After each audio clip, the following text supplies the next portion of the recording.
Hello everybody, so today I will talk about calculus. The topic today is about Laplace transformation. So now I will show you how to answer. Here is about the question. Here is about the formula in here. So we want to transform this one into Laplace.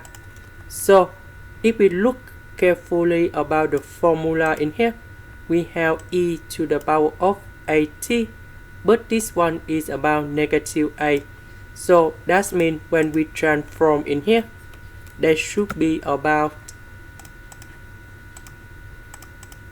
we have b, that's about number 5. So we put number 5 in here. H minus negative a in here. So we have positive a to the power of 2 plus 5 to the power of 2. And here is about the final answer. This is the end. Thank you for watching.